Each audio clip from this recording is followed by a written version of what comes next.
Penentuan kadar oksigen di dalam suatu perairan dapat dilakukan dengan dua cara, yaitu dengan titrasi dan dengan penggunaan alat ukur elektronik yang dinamakan dengan deometer. Yang mana pada saat praktikum kami menggunakan deometer untuk menguji sampel air pada kawasan Fakultas Ekonomi Bisnis FEB yang ada di Universitas Sambung Mangkurat. Cara penggunaan dari alat ukur deometer, yang pertama sebelum kita menggunakannya kita harus mengkalibrasi dulu deometer tersebut, yaitu dengan melepaskan sambungan oksigen probe dari soket input instrumen pertama. Yang kedua, nyalakan power instrumen dengan menekan tombol power off atau on. Lalu dorong tampilan atau slide O2 per DO selektor ke posisi O2. Tekan tombol 0, maka tampilan memperlihatkan nilai 0. Yang keempat, hubungkan soket probe oksigen ke soket input alat DO tersebut. Tunggu sekurang-kurangnya selama 5 menit sampai menjadi stabil dan tidak ada fluktuasi. Lalu, tekan tombol O2 kel, maka akan muncul nilai atau angka seperti 20,9 atau 20,8, khususnya sebagai oksigen di udara 20,9%. Jadi, gunakan data ini untuk kalibrasi yang cepat dan teliti. Setelah deometer dikalibrasi, maka alat tersebut siap digunakan untuk mengukur O2 terlarut. Setelah deometer dikalibrasi, maka cara kerja alat deometer untuk menguji sampel air suatu perairan, baik itu sungai maupun laut, yaitu dengan cara yang pertama, slide atau geser selektor O2 per DO ke posisi DO. Lalu tahap kedua, celupkan probe ke dalam air sampel sekurang-kurangnya dengan kedalaman 10 cm. Agar probe dipengaruhi oleh temperatur dan terjadi pergantian temperatur secara otomatis. Yang ketiga, agar keseimbangan panas terjadi di antara probe dengan sampel yang diukur, jadi harus ditunggu sampai 5 menit. Pastikan hasilnya stabil atau goyangkan probe tersebut.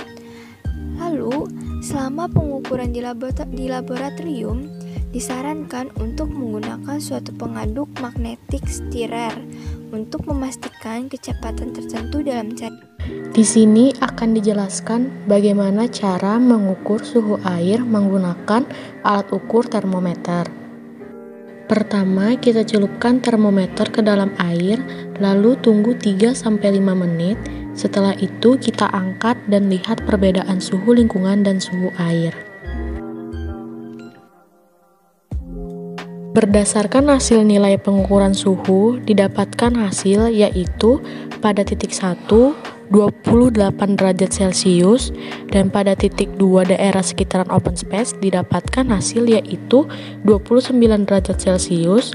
Pada titik 3 didapatkan hasil yaitu daerah sekitaran open space juga, yaitu 30 derajat Celcius, dan pada titik 4 yaitu pada sungai sekitaran open space juga dengan suhu 32 derajat Celcius, sehingga dapat disimpulkan bahwa kisaran suhu ini berada dalam kategori sangat layak untuk perairan.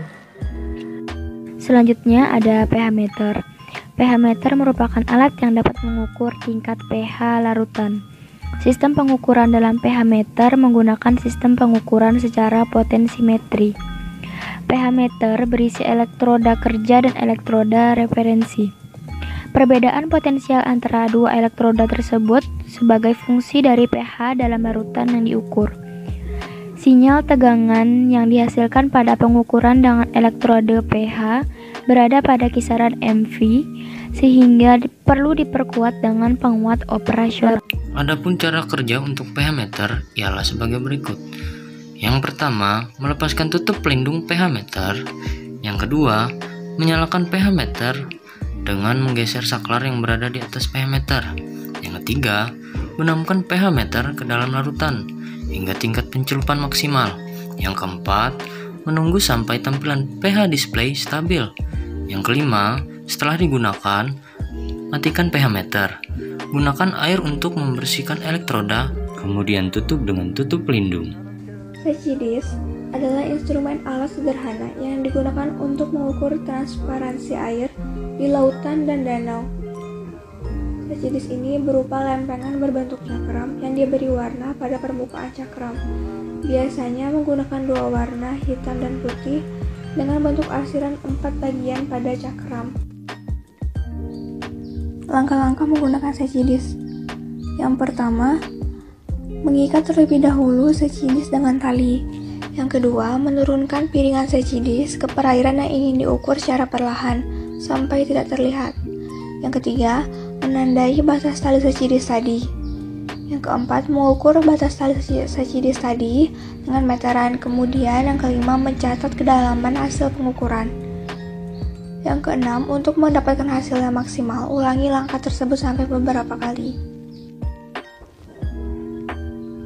Kecerahan merupakan ukuran transparansi suatu perairan yang ditentukan secara visual dengan menggunakan SeCiDis. Kecerahan menggambarkan sifat optik air yang ditentukan berdasarkan banyaknya cahaya yang diserap dan dipancarkan oleh bahan-bahan yang terdapat dalam badan air. Menurut Tarigan 2009, apabila perairan keruh atau kecerahan air rendah, maka penetrasi cahaya matahari akan berkurang akibat sebagian besar dari cahaya tersebut diserap oleh partikel-partikel melayang yang terdapat dalam kolom air. Cahaya ini adalah cahaya dari beberapa panjang gelombang di daerah spektrum cahaya yang terlihat dan jatuh tegak lurus pada lapisan permukaan air pada kedalaman tertentu. Kekeruhan yang tinggi dapat mengakibatkan terganggunya sistem osmoregulasi, misalnya pernapasan dan daya lihat organisme akuatik, termasuk zooplankton, sehingga dapat mempengaruhi perkembangbiakan plankton, larva, dan dapat mengakibatkan kematian. Berdasarkan hasil pengukuran yang dilakukan di sungai area open space ULM Banjarmasin, dengan menggunakan SeCiDis didapatkan tingkat kecerahan air mencapai 31 cm. Hal ini menandakan kecerahan sungai masih baik karena masih di atas 45 cm. Menurut Rustam 2010, nilai kecerahan di atas 45 cm berarti baik karena bila kurang dari 25 cm, berarti fitoplankton terlalu pekat.